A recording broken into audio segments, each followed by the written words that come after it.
샬롬, 알레리아 방송 10분 단상 시간입니다. 오늘은 감사의 근본적인 조건이라는 제목으로 말씀을 전하겠습니다.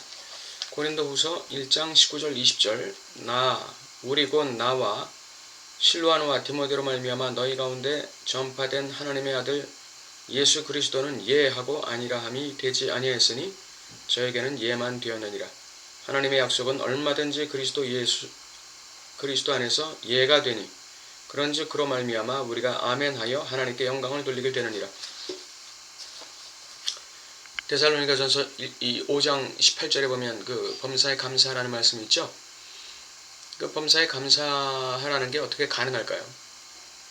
우리는 보통 감사하는 것이 좋은 일이 있거나 내 소원이 이루어졌거나 계획이 잘 돼가거나 돈을 많이 벌거나 이런 일이 있을 때 우리는 보통 감사를 하게 되죠. 아주 골치 아픈 일이 있고 스트레스 받고 고통스러운 일이 있을 때는 감사가 나오질 않죠. 그러나 이제 우리가 의식적으로 감사를 억지로 하게 되죠.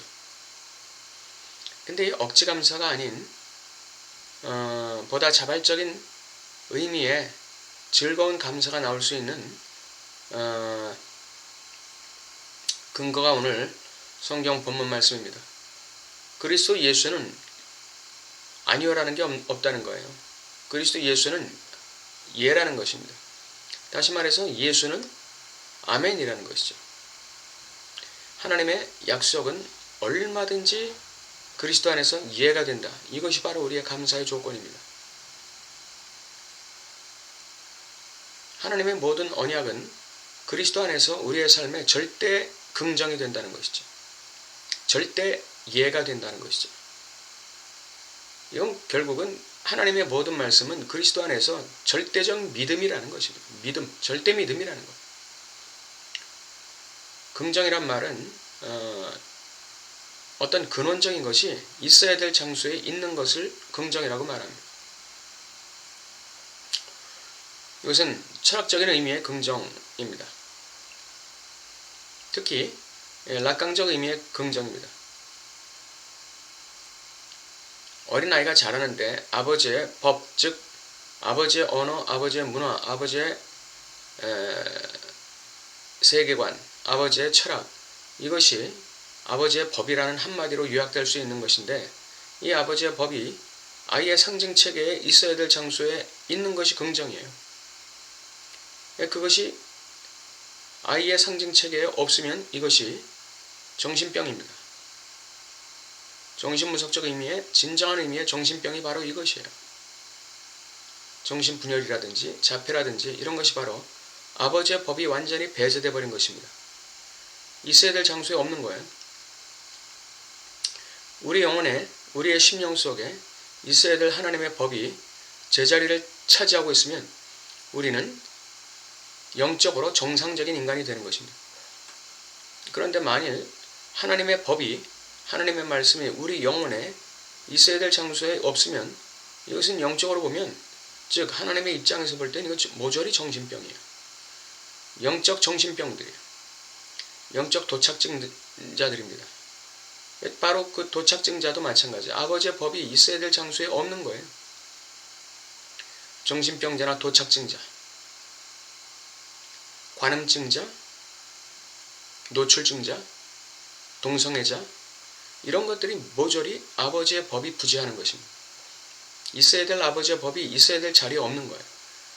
크리스찬의 경우에도 예수를 믿었다 할지라도 하나님의 말씀이 크리스찬의 영혼을 휘어잡고 있지 못하면, 그러면 그 믿음이 절대 긍정으로 역사할 수 없는 거예요. 환경과 상황에 따라서 믿음이 흔들흔들거리는 것입니다. 어떤 경우는 아예 믿음이 사라져버리기도 합니다. 그렇기 때문에 하나님의 약속의 말씀, 모든 말씀은 그리스도 안에서 예가 된다는 말은, 아멘이라는 말은 이건 절대 긍정이라는 얘기예요. 절대 긍정이라는 거는 나는 잘 될 거야, 나는 성공할 거야, 나는 형통할 거야, 나는 복 받을 거야, 그런 긍정적인 자세를 얘기하는 것과는 차원이 다른 것입니다. 그것과는 이 컬러가 달라요. 여기서 말하는 하나님의 말씀은 그리스도 안에서 이해만 된다는 말씀은 뭐 좋은 일이 있어서 이해도 아니고 또 좋은 일을 예상하고 긍정적인 자세를 가지고 이해라고 말하는 것도 아니고 하나님의 모든 말씀은 상황과 환경을 초월해서 그리스도 안에서 항상 이해라는 것입니다. 그리스도 안에서 항상 긍정이라는 거예요. 그러니까 하나님의 말씀이 나의 심령을 휘어잡고 사로잡고 있는 사람은 환경적인 조건과 상황이 폭풍처럼 변화해도 거기에 좌지우지 되지 아니하고 언제나 절대 긍정의 믿음을 유지할 수 있는 거예요. 그게 바로 감사의 조건인 것입니다.